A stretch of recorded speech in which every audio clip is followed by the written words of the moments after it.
Jadi memang cita-cita orang tua Jihan harus jadi PNS. Ya udahlah aku daftar, terus aku tuh emang kayak aku kalau daftar maunya karena aku itu tadi Kak, aku udah belajar tentang market nih di waktu aku jualan online. Aku di sini tuh kayak ya udah kalau aku mau di penempatan yang jauh aja sekalian, tapi ini kejauhan say. Halo, assalamualaikum warahmatullahi wabarakatuh. Gimana nih kabarnya, sobat Nobaka-Baka Podcast? Gimana? Oh, alhamdulillah baik ya. Dan tentunya untuk di hari ini seperti biasa kita kedatangan bintang tamu yang spesial dan juga istimewa. Bukan martabak sih ya. Dan tentunya untuk di hari ini sudah ada salah satu wanita anak muda yang sangat berprestasi. Amin. Walaupun dia bukan asli orang dari daerah atau mungkin putri daerah dari Sulawesi Tenggara. Dia asalnya dari Jawa, Pulau Jawa sana, tetapi sudah banyak sekali pengalaman yang sudah dirasakan, sudah dialami, dan juga tentunya banyak cerita yang akan dibagi untuk di hari ini. Nah, siapakah wanita penyuluh agama berprestasi di Sulawesi Tenggara ini? Langsung saja, ini dia Jihan Asfia Hamidah. Assalamualaikum. Waalaikumsalam warahmatullahi wabarakatuh, Kak Ayu. Iya, apa kabar Jihan? Alhamdulillah baik banget Kak Ayu. Oke, gimana perjalanannya? Perjalanannya sangat menuju berombak, ke TVRI? Sangat berombak ya. tapi aman lah ya. Aman. Padahal mungkin sudah terbiasa kali ya. Iya, udah terbiasa banget karena kita ada dua opsi sebenarnya, lewat darat atau lewat laut. Lewat laut berombak, lewat darat bergelombang. Sama-sama pusing ya. Sama-sama pusing. Jadi mending lewat laut aja bisa tidur. Oh, nah itu dia ya. Kalau lewat darat kan harus naik mobil ya. Iya. Jadi duduk terus. Kalau di kapal lewat laut masih bisa tidur baring. Masih bisa ke mana-mana juga lihat pemandangan ya. Nah, Jihan ini asli dari mana sih sebenarnya? Kalau aku tuh aslinya tuh Kediri sebenarnya. Oh, Kediri. Jawa Timur. Aku juga Jawa Timur, bapakku maksudnya. Serius? Jember tapi. Oh, ibuku yang Jawa Timur. Kalau bapak di Jawa Tengah. Wow. Cuman emang besar itu aku di Kalimantan Timur. Di Kalimantan Timur. Kok di sana besarnya ya? Bapak di sana tugasnya. Sebagai apa Bapak di sana? Bapak kebetulan kerja di salah satu perusahaan pengeboran minyak. Masya Allah, tabarakallah ya. Tidak sia-sia menghasilkan wanita berprestasi seperti ini ya. Amin. Luar biasa, ini pasti semuanya turut andil dari keluarga kedua orang tua gitu. Betul, ya. Betul, support sistemnya oke banget. Wih, luar biasa ya. Nah, Jihan ini kan aslinya ternyata dari Jawa. Aku lahir di dua sana, ya. Cuman aku mendewasa di Solo. Jadi aku tuh di Balikpapan itu SD, SMP-nya di Klaten, SMA-nya di Solo sampai kuliah, sampai aku daftar PNS dan sekarang di sini tuh di Solo. Jadi mendewasanya di Solo gitu. Widih, luar biasa ya. Jihan berapa bersaudara sih? Aku 3. Aku anak pertama. Masya Allah banget. Pundaknya harus kuat. Pundak dan pinggangmu harus kuat sayang. Tapi sakit saya. Soalnya kan berapa jam ya? Jauh banget. Jauh ya? 6 jam. Perjalanan dari kabupatenku tercinta, penempatanku. Masya Allah. Ini nih ya, salah satu anak muda yang luar biasa juga. Karena kenapa saya katakan luar biasa? Karena Jihan ini tidak hanya sebagai seorang penyuluh agama berprestasi. Amin. Ini dari dari Kementerian Agama kan? Betul, Kementerian Agama. Terus Jihan juga beberapa tempat juga sudah dilalui, kayak contohnya ada KUA juga. KUA, Kantor Kemenak Kabupaten. Itu dia. Dan tentunya tidak hanya itu, Jihan juga adalah seorang konten kreator. Betul, konten kreator. Aktif banget di media sosial ya. Itu sebentar kita bahas ya, kita ulik juga. Nah, sebelumnya ini kita mau tahu nih Jihan, kok bisa sih Jihan terdampar ya? Terdampar, paus kalian terdampar. Kenapa bisa Jihan sampai berada di tempat yang saya saja belum kesana gitu loh. Ya? Iya. Serius Kak? Serius. Udah lama loh di Sulawesi Tenggara. Iya kan, belum kesana, saya belum sampai ya. Gimana tuh ceritanya? Jadi 2022 itu aku daftar. Pendaftarannya itu dari 2021 Kak. Emang CPNS itu range-nya kan 6 bulan ya. Iya. 2021 Agustus itu mulai pendaftaran, sedangkan aku lulus kuliah itu di akhir 2020. Oke, lulus kuliah S1 akhir 2020. Ambil jurusan apa waktu itu? Aku di jurusannya emang di jurusan Usuluddin, Ilmu Al-Qur'an dan Tafsir. Oh. Emang jurusannya itu karena aku dari pesantren kan. Oke, kuliahnya di mana? Kuliahnya di UIN Raden Mas Said, Surakarta. Masya Allah. Dulu IAIN Surakarta kayak sekarang di sini kan IAIN Kendari. Cuman betul. udah naik nih jadi universitas. Namanya Universitas Islam Negeri Raden Mas Said Surakarta. Oke, baik. Nah, di sana kamu berkuliah tuh. Nah, setelah itu masuk ada pendaftaran kah atau seperti apa di tahun 2020 itu? PNS nih? Iya. Ya, 2021 tuh pendaftarannya karena 2019-2020 kan nggak ada rekrutmen ya kayaknya. Iya, betul. Terus 2021 aku daftar di bulan Agustus. Daftarnya tuh panjang banget Kak, kan kita melewati 3 tahap. Oke, apa aja tuh? Administrasi, seleksi administrasi tuh kayak ijazah, kalau punya TOEFL dan lain-lain gitu. Habis itu SKD, seleksi kompetensi dasar. Di SKD ini ada 3 lagi yang diujiankan. Wawasan TWK, itu TWK tuh wawasan kebangsaan, SKD, seleksi kompetensi dasar, sama TIU, intelijensia umum. Habis itu lolos nih. Dah pas lolosnya aku lucu banget Kak. Emang kan aku belajar ya. Emang gimana sih? Alhamdulillah belajar ya. Agak sombong apa gimana Kak? Aku tuh belajar tapi di sebelum itu kan aku bisnis online. Jadi karena kan waktu itu kan COVID tuh, kan 2020. Yes, nah, jadi di situ bisnis online juga. Aku tuh udah bisnis online dari 2017. Aku masuk kuliah kan 2016.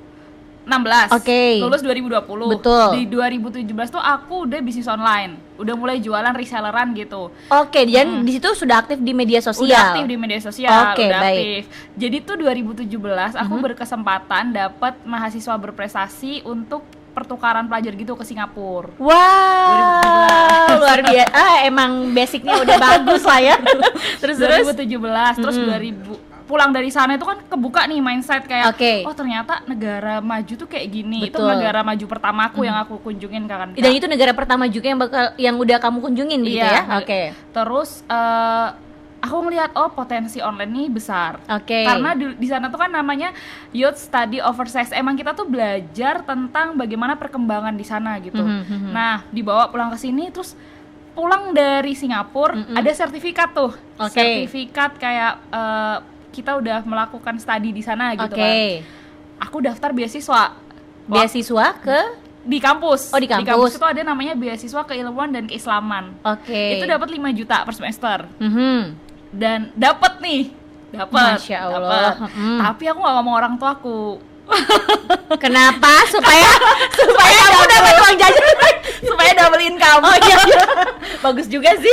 Tapi dengan aku tidak bicara itu kan aku tetap dapat subsidi dari orang tua. Orang tua, betul. Aku punya uang lebih untuk belajar lebih juga. Jadi itu aku udah aktif ikut kelas dan lain-lain gitu loh Kak. Oke. Jadi maksudnya ikut kelas yang seperti apa? Kelas-kelas di luar kampus. Jadi kelas kayak digital learning yang kayak gimana bisnis digital, tentang Instagram ads, Facebook ads, atau tentang personal branding dan lain-lain. Aku ngikutin itu kan butuh uang ya. Kalau kita anak kampus mah nggak bakal bisa lah ya. Aku cuma dapat uang saku tuh 500.000 per bulan, tiap bulan dari orang tua. Tapi orang tua nggak tahu kalau ikut-ikut yang seperti itu. Enggak. Masya Allah. Mereka taunya ketika aku lulus, waktu mau daftar PNS itu akhirnya di mandiri sekali ya Anda. Enggak mandiri juga sih, lebih ke beban orang tua, tapi enggak mau ngomong kalau punya penghasilan gitu. Betul. Karena kalau ngomong kan kayak nanti di stop. Aku nggak bisa berkreasi lebih. Aku mikirnya sih itu gitu. juga lagi ya. Jadi memang kamu bisa baca peluangnya gitu ya. Ternyata memang bisa lah ya. Bener. Setelah dari situ di tahun 2017 kamu bisnis online itu apa? Aku dulu tuh macam-macam Kak. Jadi jualan hijab, sampai jual baju, daster dan lain-lain. Pokoknya yang lagi rame apa karena lancar gitu. Alhamdulillah lancar. Alhamdulillah lancar. Terus sampai ya kirim juga keluar Jawa gitu. Nah, aku tuh membaca market Kak di Jawa ini tuh emang kalau kita bicara tentang sumber daya alam yang kayak di Sulawesi, emang kurang. Maksudnya bukan kurang, mungkin ada tapi udah banyak manusia lah gitu. Jadi di sana tuh manufaktur. Jadi kayak pabrik baju gitu, kain. Emang di sana tempatnya dan murah-murah banget cost produksinya kan. Nah, di situ tuh aku udah langsung mikir kayak ini bisa dikirim keluar Jawa gitu. Nah, akhirnya aku berkecimpung di situ. Aku nggak terlalu fokus jujur waktu kuliah karena waktu kuliah tuh kayak ngulang pelajaran waktu di pesantren.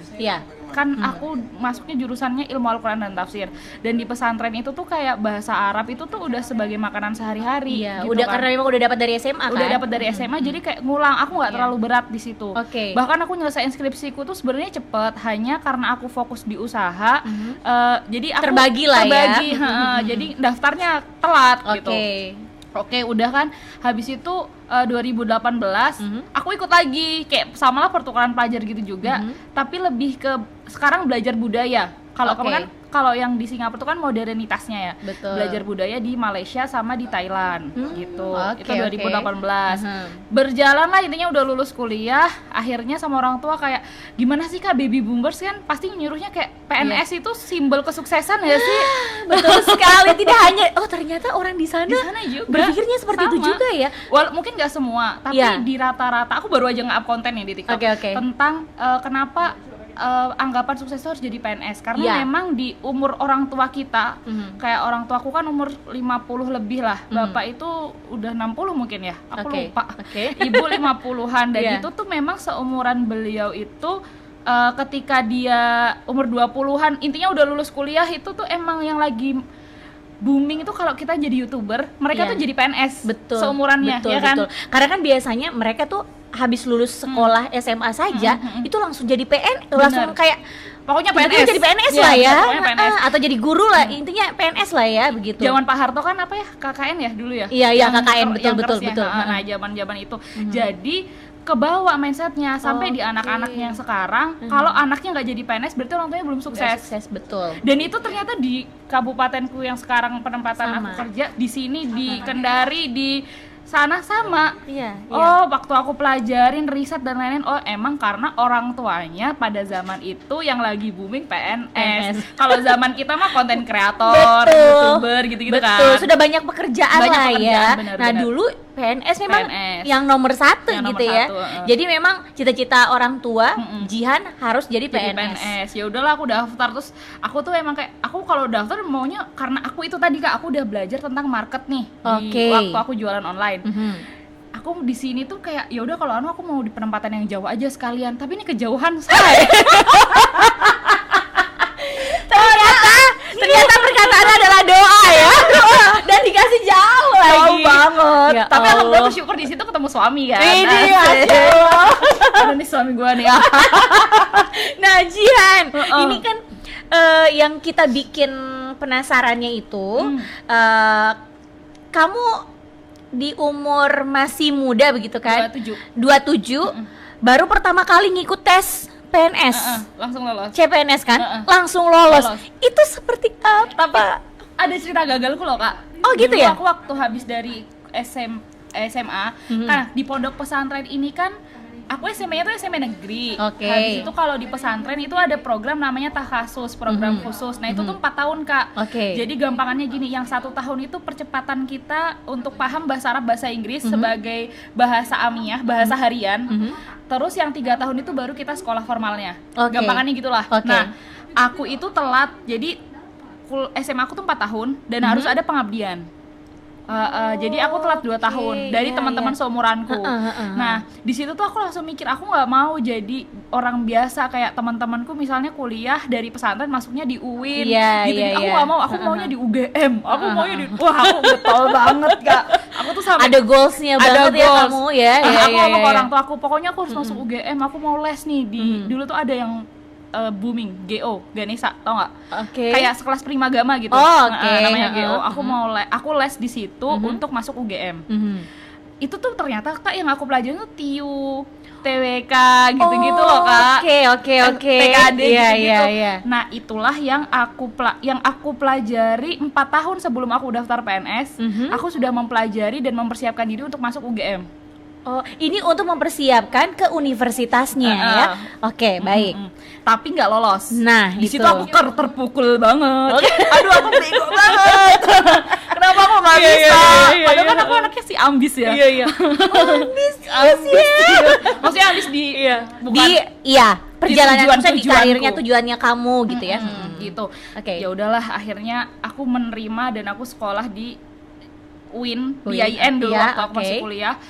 Tapi aku bilang sama diriku sendiri, aku nggak mau jadi mahasiswa biasa aja. Aku harus pertukaran pelajar, harus keluar negeri. Pokoknya harus dapat beasiswa.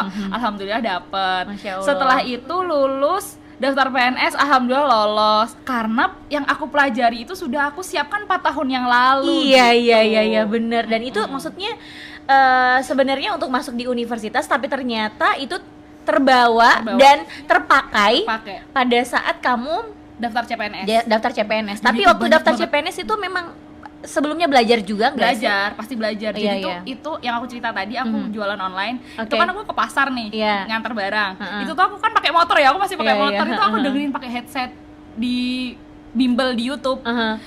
Aku dengerin pakai headset pembahasan soal gitu-gitu loh Kak. Jadi sebenarnya kalau misalnya cara belajar aku mungkin kalau dipakai untuk merefresh dan belum ada isi di otak sebelumnya itu susah. Betul. Tapi karena sudah harus fokus kan harus fokus. ya. Tapi karena sudah ada tinggal nyiram aja biar dia tumbuh. Iya, benar. Supaya bisa ada lagi gitu kan, gitu bener. kan. Kan udah ada di core memory otak, udah ada. Banget. Ih, luar biasa loh Jihan. Masya Allah banget ya.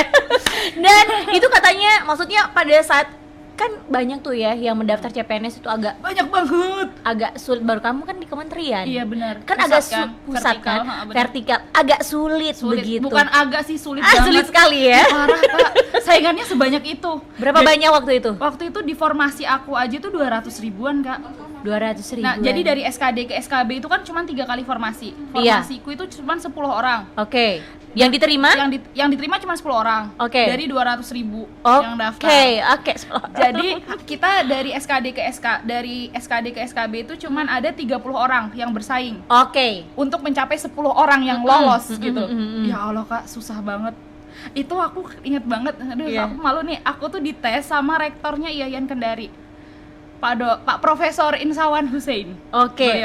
Yang ngetes aku, beliau tuh nanyain aku tentang Pancasila itu didasari dengan agama Islam atau enggak.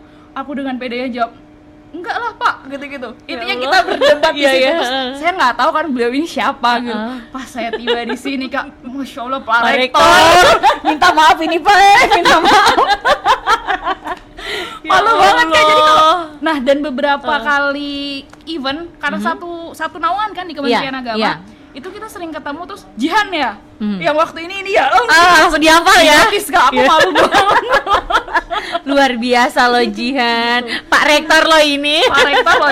Ya Allah. Dan beliau lagi viral loh di TikTok. Karena beliau itu rektor yang humble. Jadi nggak susah dicari sama mahasiswa. Ditemui kan? Ditemui itu nggak susah. Kayak wah keren nih rektor begini nih. The best, keren ya. The best Pak. Semoga Bapak nonton ya. Sebelum Bapak harus nonton nih. Iya harus nonton. Nah Jihan, ini kan kalau saya melihat perjalanan ataupun proses kamu begitu kan, dari mulai awal bisnis gitu kan sampai dengan saat ini sudah menjadi seorang PNS. Cita-cita orang tua. Apakah itu cita-cita kamu juga? Enggak. Aku nggak mau Kak disuruh daftar. Begitu. Kayak aku tuh males terikat. Sejujurnya. Tapi karena orang tua aku tuh kayak udah deh daftar gitu-gitu, jadi ya udahlah aku daftar kayak restu orang tua lah. Bagaimanapun hasilnya, yang penting aku udah berusaha. Nah ini nih Kak, tipikalku tuh gitu.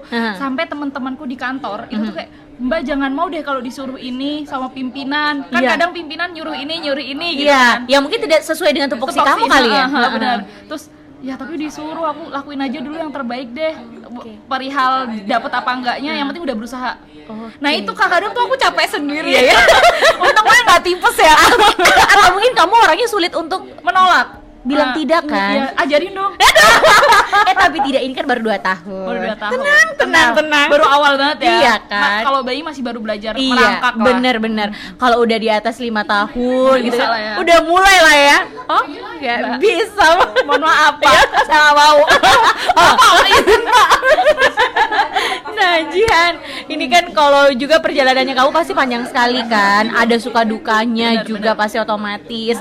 Karena satu, diterima di sini memang kan diterima sebagai seorang PNS itu adalah cita-cita orang tua juga, keinginannya orang tua, tapi di lain sisi kamu harus pisah lagi sama orang tua, jauh dari orang tua. Terus apalagi ya, terus tinggal sendiri, harus hidup mandiri kan, walaupun sebelum-sebelumnya mungkin juga sudah mandiri sih, tapi ini sangat jauh sekali. Dan yang ini sih Kak yang bikin itu karena kan aduh gimana ya, I want to say-nya aku tuh bingung di kabupaten yang jauh dan sinyal tuh kadang hilang Kak di sana. Yang tidak pernah aku alami. Iya. Terus waktu pertama kali datang itu tuh jalanannya kan jelek ya. Iya. Nah, berlubang. Bener-bener aku cuman diem kayak gini. Ini jalanannya kayak gini, kayak merenung. Yeah. Mbak, ada temanku kan. Yeah. Mbak ini. Bentar dulu deh, aku lagi meratapi nasib. tapi orangnya enak loh Kak di sana. Orangnya tuh menerima dengan baik. Alhamdulillahnya tuh aku diterima dengan baik. Jadi aku kalau punya ide-ide apa tentang di masyarakat seperti ini tuh kayak Ibu Jihan gimana? Dijadi tempat tanya. Iya. Jadi tempat sharing gitu ya sama teman-teman yang lain. Dan itu tuh voksi penyuluh tuh emang gitu kan. Oh ya benar. Jadi tuh kayak alhamdulillah deh diterima dengan baik. Nah, yang satu lagi yang lucu itu ada kepala kantorku dulu. Beliau tuh bilang gini, kan aku nebeng nih di mobilnya. Dan jalanan tuh waktu hujan kayak gini Kak, rusak banget, parah. Beliau tuh bilang gini, Jihan, nanti kalau misalnya kita tertanam, kamu lompat lewat jendela ya. Aku masih belum lah. Maksudnya gimana Pak, tertanam gimana? Terus ada istrinya beliau kan di dalam situ, Bapak jangan dibilang kayak gitu, nanti Jihan takut. Emangnya kenapa sih? Habis itu ini yang nyetir bilang gini, Mbak ini yang dibilang Bapak tadi, ya Allah bener-bener kayak bubur Kak jalannya, ngerti gak sih? Bener-bener yang kalau kita lumpur kayak bubur, bener-bener yang hancur banget. Sekarang alhamdulillah udah diaspal sih yang rusak, tapi yang lainnya belum. Yang rusaknya parah. Itu ke jalan ke kantornya kamu? Enggak, dari Bau-Bau ke Buton Utaranya. Itu ada jalan yang super rusak banget. Berarti terus kalau kayak mau pulang kampung, kembali ke maksudnya ke rumah orang tua jauh lewatin itu lagi ya. Jadi kalau aku ini ya, kan tiket pesawat Kendari Surabaya 1.300.000 sampai 1.500.000 ya klien itu kayaknya. Kalau kita bawa mobil dari RK itu ke Kendari itu bensinnya 100 sampai 200.000. Ferinya 380.000 kalau nggak salah. PP udah 1 jutaan kan, 1.100.000 lebih. Hampir sama kayak tiket aku pulang dari Kendari Surabaya Kendari. Jadi kebiasaannya aku yang di Jawa yang kayak kemana-mana kan kadang naik kereta api keluar kota kan, dan itu kan aksesnya gampang kayak Pramex KRL Jogja Solo cuma 8.000. Itu aku shocknya tuh di situ, kayak kemudahan yang aku dapat di sana ternyata tidak didapat di sini. Tidak segampang ya. Tak segampang itu. Nyanyi gak tuh? Gitu ya Jihan. Jadi kayak terasa sekali perbedaannya gitu ya. Perbedaan alam. Dan ini sih lebih ke fasilitas pemerintah ternyata belum rata ya. Iya. Yang aku ini banget sih Kak. Oke, yang dirasakan juga ya. Kalau di sana lampu mati, jaringan hilang. Mantap nggak? Kalau di sana hujan, nah ini orang lagi cari makan sapi, makan ternak itu kan lagi ke kebun ngambilin rumput. Kalau kabelnya tuh kegores dikit, jaringan hilang. Kita mau nyalain siapa? Ya Allah, sampai karena emang jalanannya sejelek itu, terus samping-sampingnya tuh hutan yang kayak rimbun, kayak kebun, tapi ada tanaman merambatnya, nggak kelihatan kabelnya. Iya, betul. Itu yang bikin hancur, Kak. Masya Allah banget Jihan. Tapi kamu bisa bertahan sampai saat ini. Aku nyaman di sana. Oh, udah nyaman. Aku nyaman itu karena itu tadi loh, udaranya bagus. Kalau yang di dalam kotanya tuh bagus Kak. Landscape-nya bagus, kayak estetik gitu loh. Kalau kita galau ya udah pinggir pantai aja langsung ya. Pantai gitu kan. Terus ada suamiku. Masya Allah. Itu dia tuh yang kita mau tanya ya Jihan. Pertemuan iya. Ini kan Jian tuh datang ke Kendari, ke Butur begitu. Udah berapa lama tadi? Udah 2 tahun. 2 tahunan. Terus kok bisa ketemu sama suami lo? Atau mungkin sama-sama seorang penyuluh? Enggak, dia itu beda dinas. Beda kantor kan. Tapi ketemunya tuh waktu hujan kayak gini. Hujan nih kondisinya. Ini tuh kita kayak hujan. Bikin romantis. Hujan kayak gini, terus di samping kantorku tuh ada warung makan. Aku sama teman-temanku tuh biasanya makan siang. Tapi ini kayaknya teman-temanku nggak inget. Nah, aku tuh kan selalu pemimpin kalau makan ya. Saya suka lapar. Aku udah ngambil piring, udah bawa piring. Ternyata piringnya cuma satu. Akhirnya teman-temanku itu memutuskan untuk kayak jangan makan di sini deh, makan di kantor aja. Nah, suamiku tuh udah duduk di situ sendirian. Terus piringnya tuh piringnya hanya satu. Yang penjualnya dia bilang begitu toh. Terus oh ya udah Kak, ini pakai aja nggak apa-apa. Saya nggak jadi pakai kok karena saya mau balik ke kantor sama teman-teman. Oh ya terima kasih ya. Ketemunya di situ. Pertama kali pertamanya di situ pertama kali kita kayak berkomunikasi tapi belum saling kenal. Tibalah. Nah, jadi kalau Kakak cari di TikTok tentang Ereke gitu. Video TikTokku yang pertama muncul. Video TikTok aku. Video TikToknya Ereke kamu. Aku, muncul terus kayak, loh Kak, ini yang tadi ketemu di warung makan ya gitu. Nah, itu lama aku balesnya karena kan banyak yang DM aku saya. Banyak yang DM aku kan. Terus oh iya Kak, yang mana? Masih lupa gitu. Nah, aku ngupload video lagi FYP di dia dan itu yang komen lumayan banyak kayak 200-an.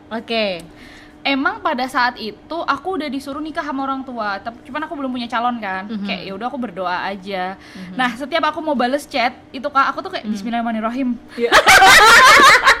Siapa tahu channel ya.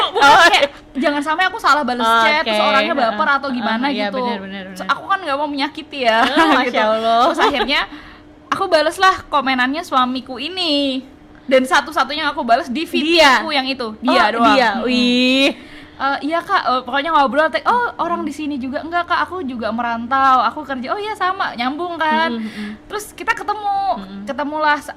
Dia lagi di Makassar. Absen. Dia lagi di Makassar. Aku chargerku rusak. Aku bilang, Kak lagi di mana? Ini lagi di Makassar.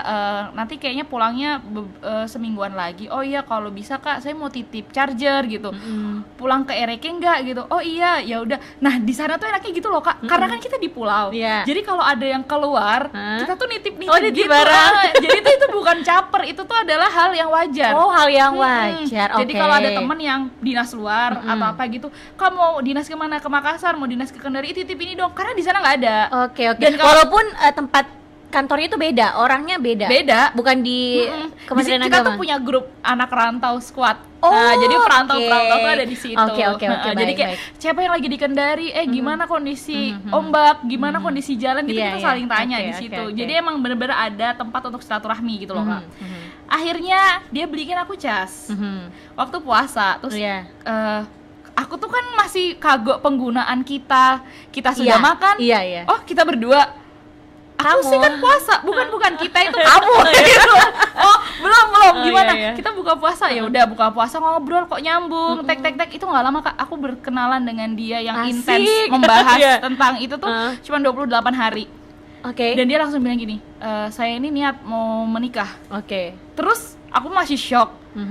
Bisa saya datang ke orang tuamu, saya mau lamar kamu. 28 hari dia langsung ke Solo Kak ngamar aku. Luar biasa loh.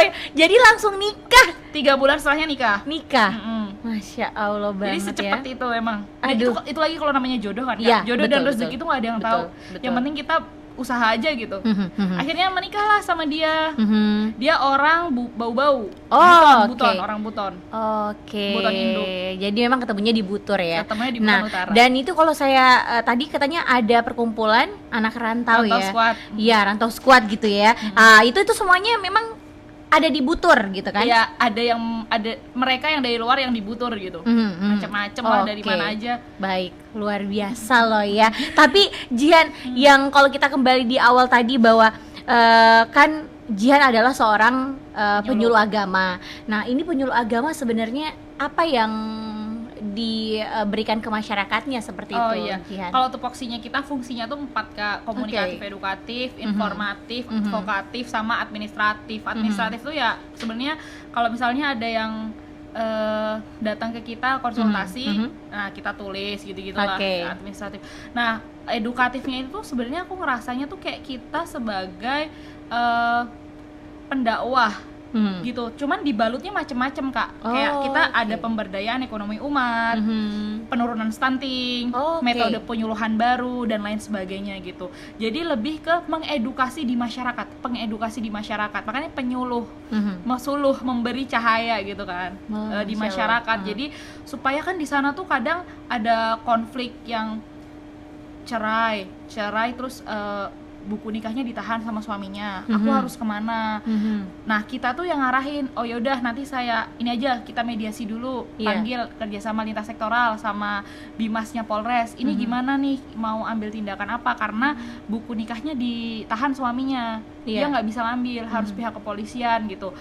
Oh nggak perlu, nanti kita mediasinya gini. Jadi kita kerjasama lintas sektoral untuk masyarakat ini tenang ketika dia punya konflik keagamaan. Nah pernikahan ini tuh masuk di dalam konflik keagamaan, karena di sana kan belum ada pengadilan agama. Betul. Lewatnya di KUA. Nah penyuluh itu kan tempatnya di KUA gitu. Sekilas info itu kayak gitulah Kak, kerjaan penyuluh. Jadi memang kita harus berbaur sama masyarakat. Cuman makin kesini tuh biasanya penyuluh ini kayak cuman dia ngisi majelis taklim aja atau TPQ, ya udah di situ aja. Padahal enggak, kelompok binaan ini kita bentuk untuk agar masyarakat itu tahu pulangnya kemana kalau ada masalah. Permasalahan itu kita selesaiin bareng-bareng, karena emang salah satu tugas pokok dan fungsinya itu kerjasama lintas sektoral. Semakin banyak kita kerjasama lintas sektoral dan menyelesaikan permasalahan di masyarakat, kita punya ide yang sudah dieksekusi, itu tuh semakin baik gitu fungsinya penyuluh agama. Jadi pembangunan dengan bahasa agama, pembangunan masyarakat dengan bahasa agama gitu. Wow. Gitu. Oh, gitu ya. Saya baru tahu loh. Serius di sini ya. Jadi kayak sertifikat halal. Iya. Nah, itu kan masuknya di penyuluh agama. Penyuluh agama juga. Kita yang jalan di lapangan. Buton Utara menjadi peraih sertifikat halal terbanyak se-Sulawesi Tenggara. Widih, keren. Itu pasti karena ada penyuluh agama. Ada penyuluh agama yang luar biasa juga. Di sana penyuluh agamanya kompeten, insyaallah. Oke. Dan tapi memang semua penyuluh agama itu memang dari luar daerah Buton, atau memang ada orang lokal juga? Ada orang lokal. Cuman kebetulan di Buton Utara ini kan ada aku sama temanku. Kita dua-duanya dari luar. Dia base-nya dari Papua. Tapi sekolahnya di Jawa. Aku dari Jawa. Terus yang satu lagi udah mau pensiun, ini yang PNS ya.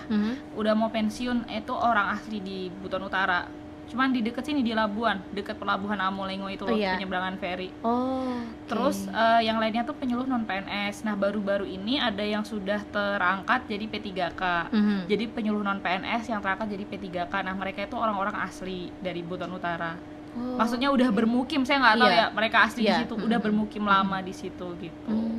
Oke. Berarti memang tugas-tugasnya lumayan berat juga ya. Berat Kak. Jadi harus ini loh, kayak emang ke masyarakat tuh gimana sih Kak? Kita membawa diri kan, diterima atau enggak itu kan tergantung pembawaan diri kita. Betul. Gitu loh Kak. Apalagi kan kalau mau dilihat juga, Jihan kan orang dari luar dari luar. Beda lah apa-apanya kan. Agak sulit kan ya untuk beradaptasi gitu kan. Tapi alhamdulillahnya diterima dengan baik. Alhamdulillah. Dan itu pinter-pinter kita gimana mengedukasi dan memberitahu kita ini siapa kan ke mereka itu gitu. Alhamdulillah diterima baik, Pak Bupati semuanya tuh kayak support. Jadi aku tuh kok di sana tuh enak gitu loh Kak, apa-apa kayak oh Ibu Jihan gitu. Iya Pak, izin Pak gitu. Karena orang luar jauh PNS. Notisnya 2. Iya, orang benar. Tapi katanya PNS di sana kurang lebih berapa orang ya? Oh, itu yang di kementerianku ya. Di kantorku tuh 29 PNS-nya. Oke. Kalau nggak salah, kalau nggak tidak terlalu banyak ya. Nggak terlalu banyak. Dan itu tersebar kan. Kepala KUA di sana ada 6 atau 8. Yang lainnya di kantor. Di kantor itu udah kepala kantor, kepala seksi dan lain-lain kan. Beliau kepala-kepala ya, bukan yang harus kayak kita di lapangan kan. Beliau udah yang tanda tangan, ngarahin gitu-gitu kan. Luar biasa loh ya. Yang muda-muda tuh cuman ada PNS ini cuman ada 3 Kak. termasuk yang Jihan. seumuran aku. Ih, keren. Yang lainnya itu P3K yang baru terangkat, ada yang seumuran kita.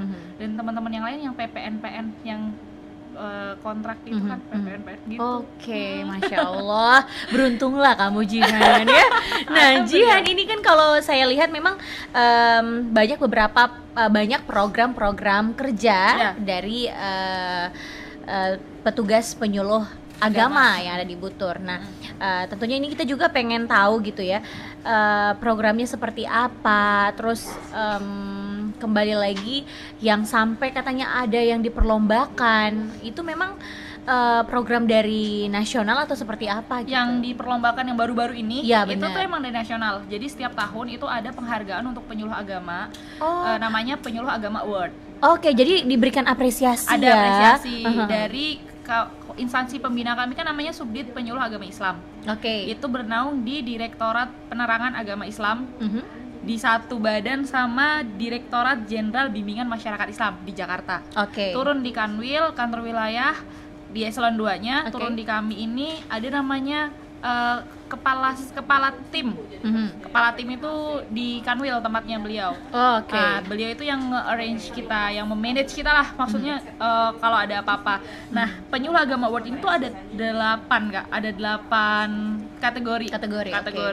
Nah, masing-masing dari kita ini boleh mengambil kategori yang mana di kelompok binaan yang udah kita punya. Kalau aku tuh kemarin harusnya bisa masuk 2 di pemberdayaan ekonomi umat atau metode penyuluhan baru. Tapi karena kemarin aku melihat kayaknya masuknya ke metode penyuluhan baru, ternyata yang masuk di sini teman-temanku semua. Jadi yang aku bilang 10 orang tadi itu masuk di metode penyuluhan baru semua. Kita bersaingnya ketat kan. Maksudnya gini, seangkatan CPNS-nya.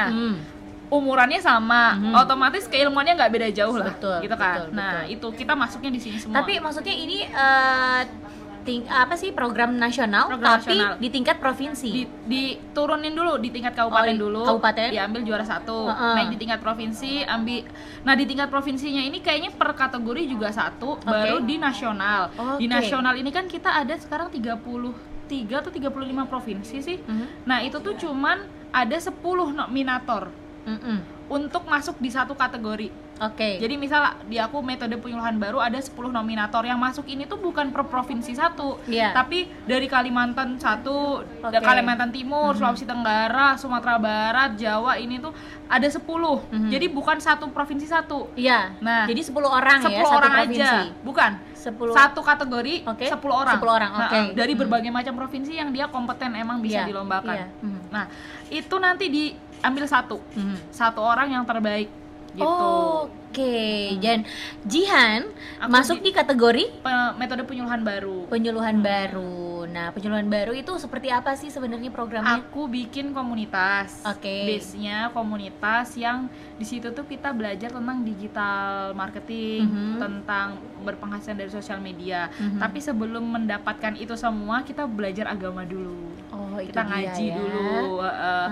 Kalau di Kementerian Agama ini kan program ininya kan moderasi beragama. Nah, moderasi beragama itu seperti apa gitu. Itu yang diutamakan. Itu dulu.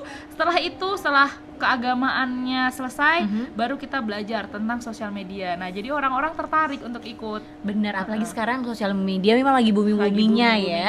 Dan alhamdulillahnya kena juga ya pas menjadi seorang konten kreator. Jadi emang kepake sih Kak. Maksudnya kita melakukan apapun, kalau itu untuk kebaikan, pasti kepake. Ada aja nyambung-nyambungnya. Bener. Untuk ini kan juga diprogramin untuk UMKM juga. Jadi supaya ini yang menjadi ini Kak, di Buton Utara atau di daerah yang bukan di Pulau Jawa ya. Bukan di Pulau Jawa ya. Itu tuh kayak mereka ngambil produknya dari sini nih, dari Sultra nih. Tapi di labelinnya kayak made in Surabaya gitu loh Kak. Padahal produknya dari Sultra. Begitu. Nah, aku tuh ngajarin mereka kayak jangan kayak gitu, jangan ngejual ini yang dijadiin ininya Pak Jokowi juga kan, hilirisasi. Jangan ngejual barang mentah. Jadiin barang mateng, kasih produk sendiri, kasih merek sendiri, branding sendiri supaya harga jualnya lebih naik. Gitu. Karena pegang air minumnya, silakan diminum dulu biar kita Soalnya dari tadi kayaknya panjang banget ceritanya ya. Luar biasa loh Jihan. Itu kalau tidak salah dengar, ternyata katanya Jihan menjadi juara 2. Benar. Di penyuluh award. Penyuluh Award. Seprovinsi Sulawesi Tenggara. Waduh, luar biasa ya. Minum Silakan diminum dulu. Oke, dan tentunya ini memang kalau kita lihat juga, kalau dilihat dari apa ya, semua konten-kontennya Jihan itu budayanya dapet kan, edukasinya juga dapet kan, dan ini sangat terpakai juga pada saat kamu sebagai seorang penyuluh agama. Nah, ini kamu bisa menjadi juara 2 itu kriterianya seperti apa sih sebenarnya?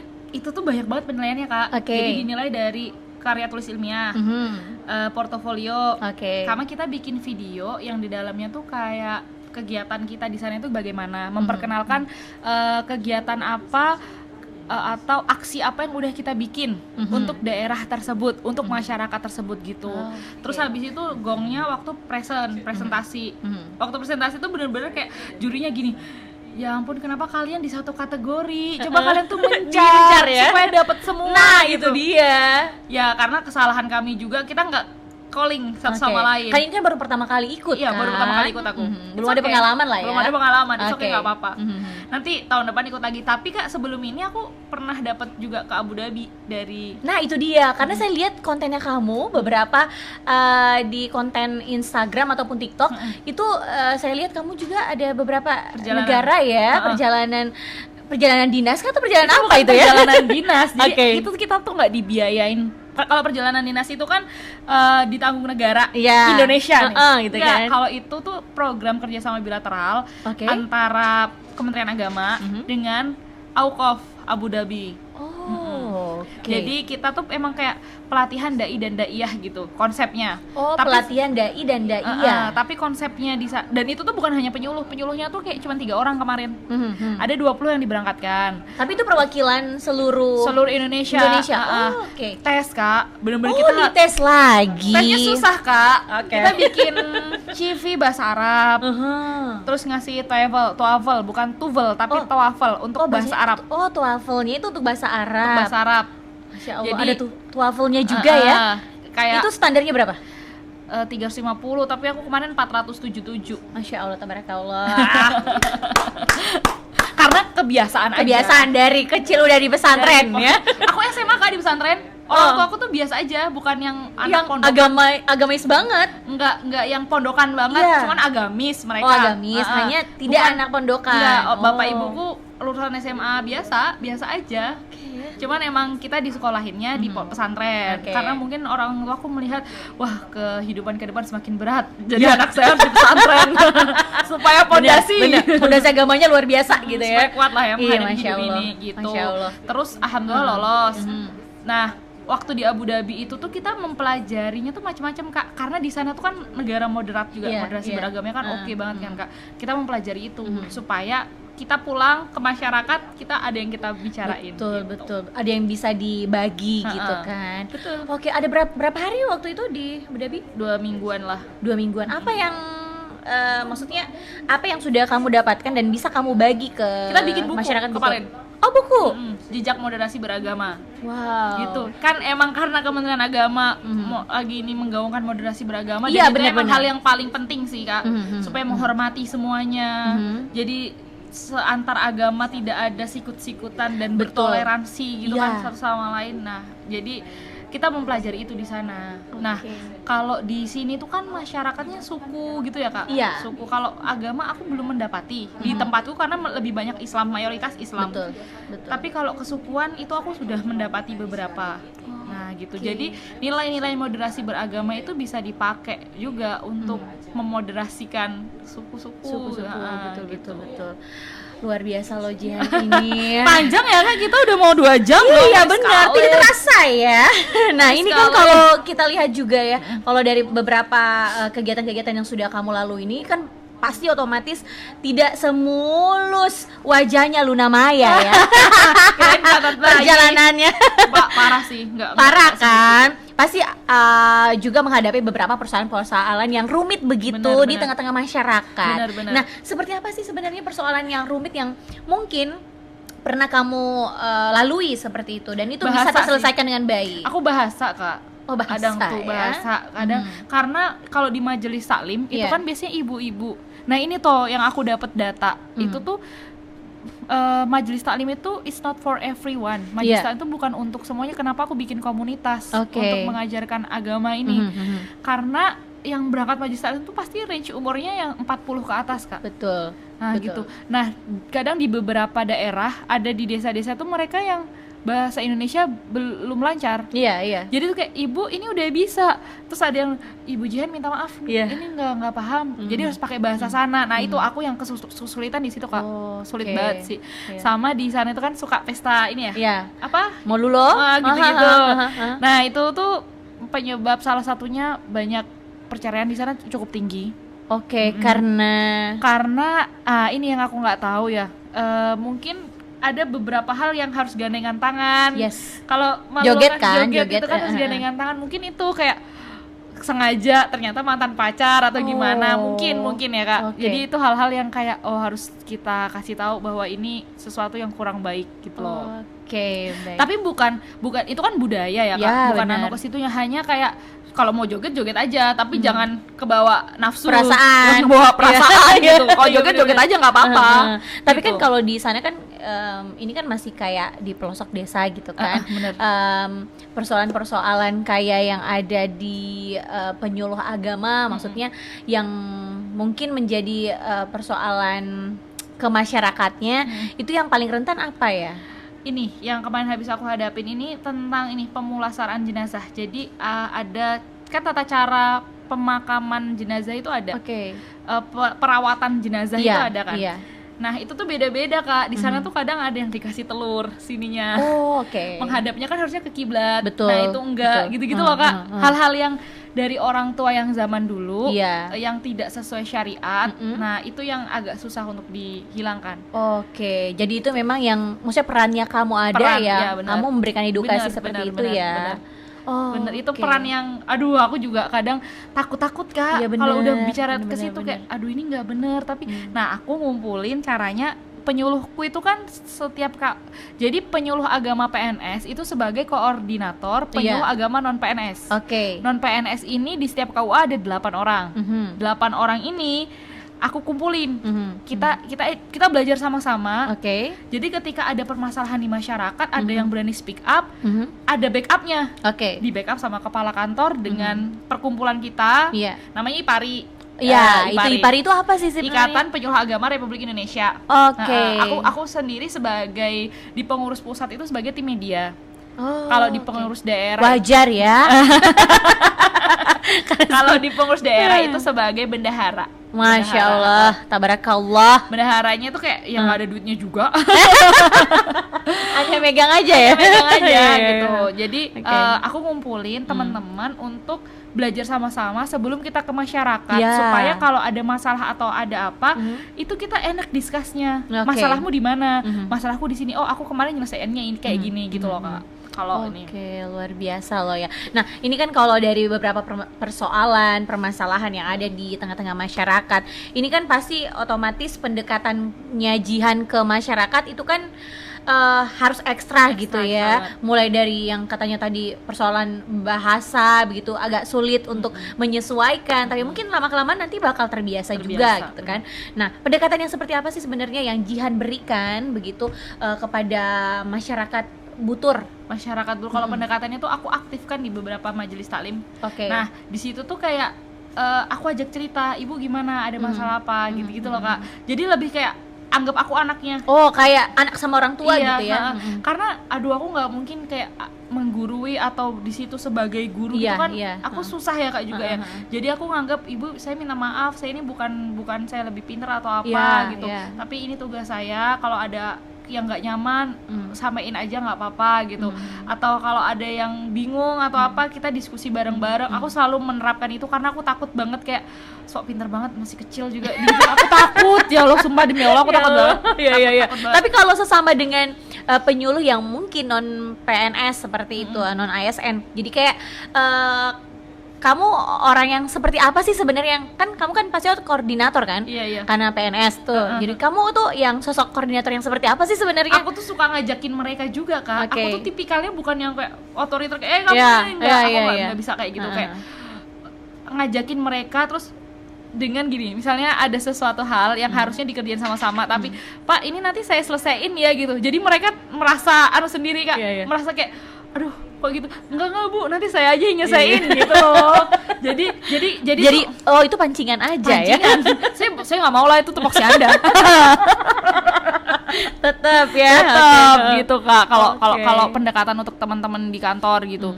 Tapi aku tuh lebih banyak, jujur tuh lebih baik di kantor sekarang. Karena kan aku di kantor Kemenak ya.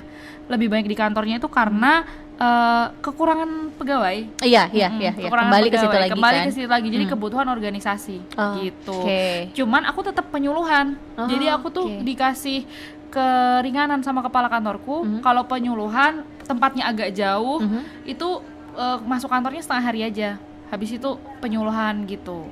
Baik. Alhamdulillah kepala kantorku kayak kepala seksi dan lain tuh kayak support mendukung gitu ya. Aku tuh ini Kak dapat kesempatan habis kemarin penyuluh agama award untuk jadi MC MTQ provinsi. Masya Allah. Dan aku shock banget kayak Jihan nanti datang sini ya seleksi apa Pak? Seleksi MC. Masya Allah. Yang nanti bakal diselenggarakan di Konut. Iya bener. Masya Allah luar biasa loh Jihan. Aku tuh belajarnya dari Mbak Ayu loh. Iya. Kayak ini the best sih. Iya. Aduh, Masya Allah, tabarakallah. Waktu KSM, itu kan ada beberapa MC. So aku bilang Mbak Ayu aja. Aku udah pernah denger kalau dia nge-MC. Makasih loh Mbak Jihan. Tapi memang Mbak Jihan ini kenapa dibilang penyuluh agama berprestasi ya karena sudah banyak yang dilakukan begitu. Tidak hanya di kantor begitu, melainkan di luar kantor juga sangat berprestasi. Amin, dan ya Allah. Di luar kantor pun kontennya tidak jauh-jauh dari penyuluh agama dan edukasi tentang ASN. Iya, itu dia. Banyak kita dapat ilmu, informasi juga dari Mbak Jihan di TikTok maupun Instagram gitu kan. Dan alhamdulillahnya semua itu dari Mbak Jihan gitu ya. Nah ini yang kita mau tanyakan juga nih Jihan. Apa sih sebenarnya tujuan hidup kamu begitu untuk memberikan informasi ataupun edukasi yang seperti itu ke seluruh masyarakat? Atau mungkin kamu karena kayaknya memang kalau melihat untuk menjadi seorang PNS itu agak sulit, jadi saya harus berbagi deh kayak gini-gini. Itu sih Kak. Seperti apa? Itu benar. Jadi PNS itu sulit, kayak waktu ujian tuh bener-bener kayak pernah nonton film ini nggak sih yang kita tuh bener-bener kan bawa tas, bawa bolpen itu kan biasa ya kalau mau masuk ruang ujian. Itu waktu PNS itu Kak semuanya ditaruh dan jaraknya jauh. Aku itu kan seleksinya di GOR Wijil di Semarang. Jalannya tuh jauh dan diiring-iring gitu loh Kak. Jadi kita tuh pakai pakaian putih hitam, diiring kayak masuk terus dipegang-pegang, nggak boleh ada apapun. Pas masuk di gornya cuma dikasih selembar kertas sama pensil. Terus kayak ini kok banyak banget manusia di satu gor gede kan Kak? Banyak banget dan itu semua lagi mengadu nasib. Aku tuh mikir, nah waktu aku selesai tes itu nilaiku lumayan tinggi, berapa? 400 lebih lah. Wow. Kayak kan maksimalnya 500 kan. Aku shock, banyak banget, tinggi banget. Aku shock. Sampai orang di samping itu, Mbak kenapa? Enggak Mas, saya kaget sama nilai saya. Berapa Mbak? 400-an. Ih lolos tuh Mbak, amin deh Mas gitu. Itu tuh aku mikir kayak, nah seleksinya aja seketat ini, sebanyak ini, sesusah ini juga soal-soalnya Kak. Aku kok bisa lolos? Aku harus membagikan nih ke teman-teman karena pasti banyak juga yang mau jadi PNS, yang mau membahagiakan orang tuanya. Bener karena banget. Tujuan saya masuk PNS juga itu orang tua, permintaan orang tua saya. Jadi aku terpanggil untuk membagikan. Aku membagikan itu kok di endorse, kok masuk brand, kok afiliatnya jalan, kok saya cuan. Dan sekarang udah 40 juta kan tiap bulan? Lebih. Masya Allah. Kalau tiap bulannya nggak sampai 40 jutaan. Hanya penghasilannya dari aku mulai berkarir di TikTok sampai sekarang udah lebih lah, kalau bilang puluhan itu. Keren. Aduh Jihan. Nah itu kayak memang motivasinya kamu membuat konten-konten seperti itu karena pengalaman ya? Karena berangkat pengalaman kita membagikan kan. Kok tiba-tiba ternyata orang-orang suka. Ada brand masuk karena orang-orang suka, brandnya masuk, tertarik, ngendorse tiba-tiba dikasih produk jadi affiliate. Akhir-akhirnya ya udah aku jalanin enjoy, dan itu tuh healingku Kak. Aku tidak merasa terbebani. Gitu. Jadi aku habis stres pulang kantor, suamiku sampai tahu, aku pusing banget deh, aku tuh di kantor gini. Konten. Healingnya konten ya. Luar biasa. Kontennya healingnya itu konten terus menghasilkan sayangnya. Ya Kak ya. Alhamdulillah. Oke, luar gitu biasa. Ceritanya. Gitu ya. Tapi sebelumnya itu kan aku konten itu karena membagi pengalaman, dan rasanya aku tuh kesepian. Kesepian. Aku belum punya teman waktu awal-awal datang kan. Sedangkan aku harus menghabiskan kosakata bicaraku nih. Banyak. Aku harus ngomong sama siapa? Aku harus ngomong sama siapa? Iya, benar. Menghabiskan semua kata-kata yang aku ada di otakku. Aku ngonten. Tek berpenghasilan deh dari situ. Orang-orang suka deh, alhamdulillah. Masya Allah. Gitu ceritanya. Perubahan apa sih sebenarnya yang sekarang Jihan rasakan sebelum menjadi seorang yang Jihan sekarang begitu? Apaan? Asik. Iya. Gini Kak, aku orang tua kan udah pensiun. Jadi otomatis aku anak pertama, aku punya adik dan mereka tanggung jawabku kan. Itu dia. Makanya aku tuh kayak semangat mencari, karena aku kalau mereka minta sewaktu-waktu aku tuh nggak bisa bilang enggak. Tidak kan? Iya benar-benar. Dan aku harus kayak mencukupi gitu. Nah aku mencari lah akhirnya gitu. Di luar dari gaji PNS tahu kan berapa? Ya kan? Ya. Maksudnya nggak sebombastis itu. Cukup kita feeling safe, tapi nggak bisa menjadi kaya raya. Masya Allah. Kita feeling safe aja kan jadi PNS itu. Dan menjadi title di masyarakat aja. Kerjaannya apa? PNS. Orang udah diem. Dan yang lain-lain mereka nggak tahu. Nah, betul. Itu loh yang aku ini. Dan masih ada 2 adik kamu kan? Ada 2 adikku. Yang seharusnya sekolah gitu kan? Mereka mah udah aman, dari orang tuaku juga masih mencukupi. Hanya sebagai kakak yang sudah bekerja, pasti kan kadang mereka minta, Mbak beli ini dong. Jangan sampai mereka ngiranya aku pelit, PNS gak mau ngasih, padahal gaji PNS berapa, say? Iya. Jadi berpikirlah Jihan untuk menjadi seorang konten kreator. Dan aku membagikan, aku kan udah berpenghasilan nih dari situ. Aku membagikan ke teman-teman di komunitas itu tadi, kayak gini loh caranya berpenghasilan dari sosial media. Gak perlu meninggalkan pekerjaan utamamu. Ini bisa menjadi side hustle. Masya gitu Allah. Kak, ayo bagi tipsnya dong. Kak Ayu juga banyak followers. Bagi tipsnya dong. Karena kalau saya lihat sini followersnya Jihan, wow, 17.000 Instagram dan apalagi TikTok. Banyak sekali. TikTok berapa saya? 30-an lah. 38.000. Segitu. Masya Allah, luar biasa. Kalau di Instagram itu aku tuh udah nggak terlalu aktif Kak. Iya, malah kalau kayak di Instagram ini lebih ke kamu ini ya, kayak personal branding aja. Iya. Nggak menjual apa-apa. Bener. Tapi kalau di TikTok luar biasa. TikTok kan karena ada keranjang kuningnya itu kan. Iya, Aktifia banget lah ya. Pokoknya FYP terus lah ya. Amin. Masya Allah. Cuan ya. Cuan.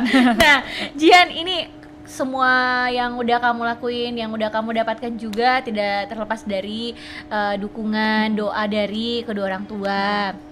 Nah, apa sih sebenarnya pesan-pesan orang tua yang sampai sekarang tuh Jihan kayak dari kecil sampai sekarang kayak, oh ya aku harus pegang teguh ini deh pesan-pesannya orang tua ke saya gitu. Kalau aku tuh dari bapak aku tuh selalu ngajarin kayak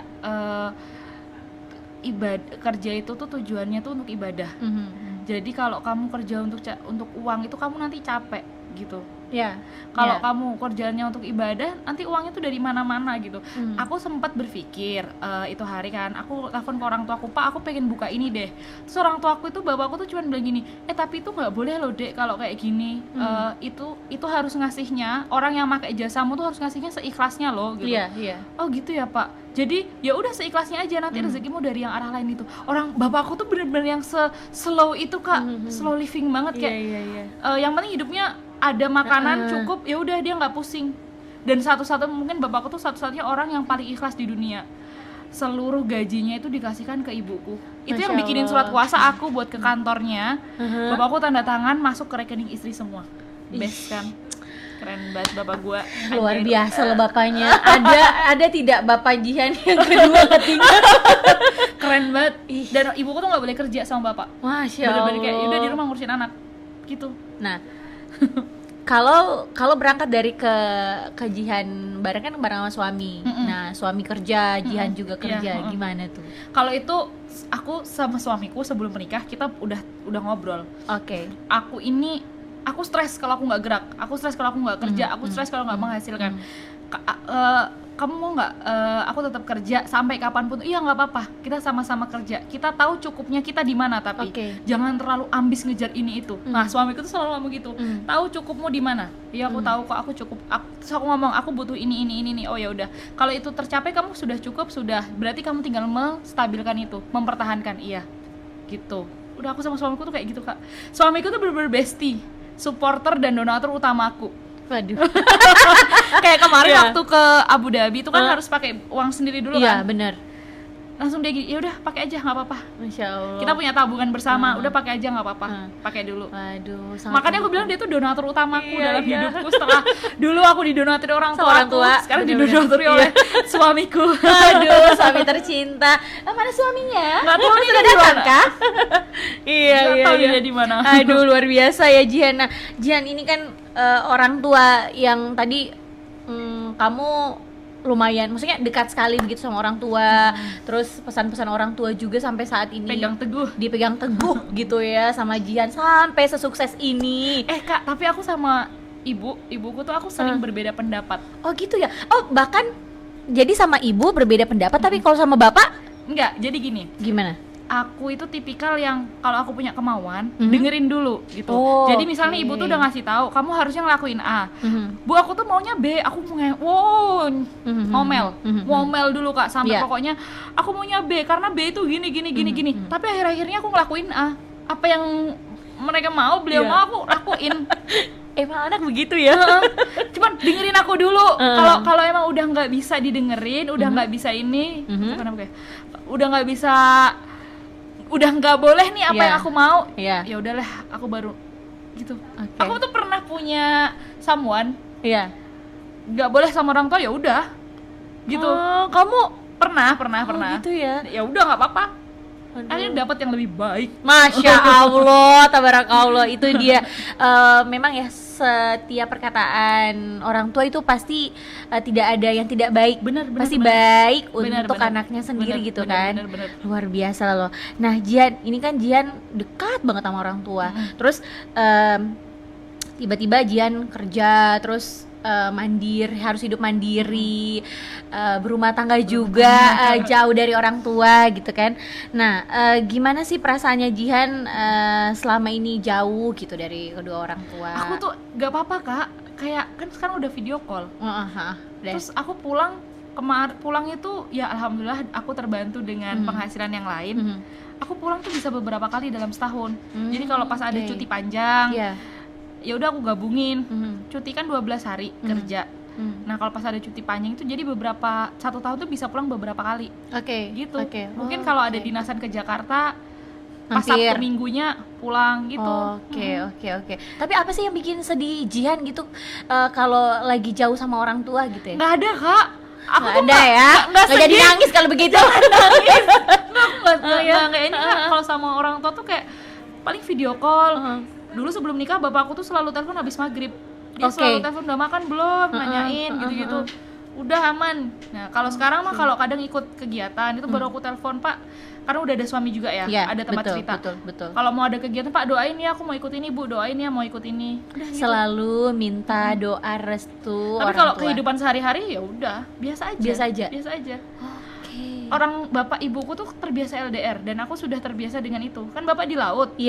Ibu ngurus anak-anak. Jadi emang ketemunya kadang 2 minggu sekali, sebulan sekali gitu. Jadi aku udah terbiasa dengan kehidupan itu Kak. Gitu. Luar biasa. Nggak menye-menye ya, nggak manja ya. Oke, luar biasa loh Jihan ini. Nah, Jihan kalau dilihat Jihan masih umur 27 tahun, anak muda berprestasi, amin, ya Allah, sudah amin. Jadi PNS, cita-cita semua orang tua gitu kan. Terus mendapatkan juga beberapa penghasilan di konten kreator, itu juga sangat-sangat banyak membantu. Amin, begitu kan. Benar. Nah, apa sih sebenarnya yang pengen Jihan lakukan gitu, program-program kedepannya sebagai seorang anak muda gitu, yang memiliki banyak hal yang bisa dibagi gitu ke anak-anak muda zaman sekarang? Jujur li aku tuh pengen punya pesantren Kak. Masya Allah. Serius. Cuman itu agak luar susah biasa mungkin ya. Ini. Tapi nggak mungkin, nggak ada yang bener. nggak mungkin kan. Aku pengen banget punya pesantren. Karena ya itu tabungan jariah kita tuh di situ. Ketika kita udah nggak ada, legacy yang kita tinggalin itu tuh ada. Ya kan? Kalau gajah mati ninggalin gading. Kalau kita ninggalin legacy nama baik dan lain-lain, itu yang kita tinggalin. Nah, kenapa pengen punya pesantren tuh karena basically juga dari pesantren. Tenang Kak, jadwal bangun pagi, sholat tahajud, subuh dan lain-lain. Kalau nakal-nakal juga intinya masih ada pagernya lah.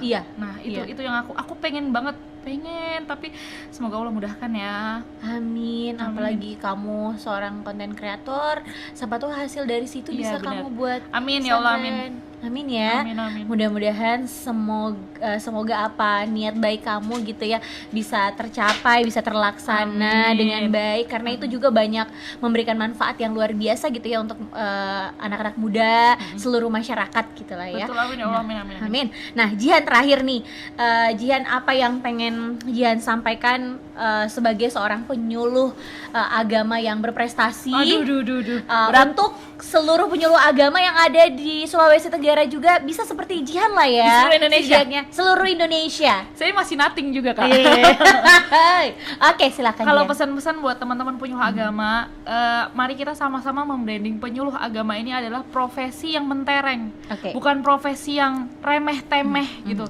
Bukan profesi yang remeh-temeh. Penyuluh agama ini adalah perekat umat dan bisa menjadi tempat pulang masyarakat, bisa menjadi tempat untuk bersandar lah. Kita sebagai penyuluh agama ini harus fokus untuk mengedukasi masyarakat. Sebagai penyuluh agama juga harus mulai personal branding, teman-teman, supaya profesi kita ini profesi kita ini dikenal, bukan hanya di kalangan kita saja, tetapi di seluruh masyarakat luas. Itu Kak, buat teman-teman di penyuluh agama, mari penyuluh agama bergerak. Penyuluh agama bergerak. Itu tagline. Dari pusat. Penyuluh agama bergerak. Penyuluh agama bergerak ya. Tentunya sekali lagi terima kasih untuk Jihan Asfiah Hamidah, anak muda PNS penyuluh agama berprestasi yang ada di Sulawesi Tenggara. Masya Allah. Semoga nanti tes MC di MTQ provinsi yang ada di Konut nanti bisa berjalan lancar. Amin. Dan bisa kepilih. Sudah. Masya Allah, luar biasa. Ini fintechnya. Masya Allah banget. Selamat ya untuk Jihan. Semoga nanti ilmu-ilmunya bisa dibagi juga. Gitu ya. Ajarin ya Kak ya. Konten lagi dong. Konten lagi. Oke, nah Jihan kita ada hadiah. Makasih banget Kak. Silakan mohon untuk diterima ya Jihan. Nanti bisa dipakai pada saat BIMTEK mungkin. Oh iya, saya pakai pasti. Makasih banyak ya Kak ya. Iya, terima kasih. Ini sangat bermanfaat untuk kita semua deh ya, perbincangan untuk di hari ini. Nah, jangan lupa untuk sosial medianya Jihan, silakan. Jangan lupa follow aku di Instagram dan TikTok @jihanasfiah. Ya, ini. Oke. Jangan lupa untuk follow aku di Instagram dan TikTok di @jihanasfiahhamida. Jihan Asfiah aja deh. Nanti teman-teman search pasti ketemu. Jangan lupa nanti DM kalau Kak, aku tahu kamu dari TVRI mau baka-baka ya. Iya, luar biasa deh. Terima kasih, sehat dan sukses selalu untuk Jihan ya. Amin ya Allah. Dan jangan lupa juga ya untuk sobat mau baka-baka podcast untuk di follow Instagram kami, TikToknya, terus YouTube-nya juga jangan lupa di subscribe, dan juga beberapa media sosial lainnya seperti Facebook dan Instagram. Oke? TVRI Stasiun Sulawesi Tenggara. Untuk itu saya Ayu Purnama pamit undur diri dan juga Jihan. Sampai jumpa di Mau Baka-Baka Podcast berikutnya. Wassalamualaikum warahmatullahi wabarakatuh. Bye.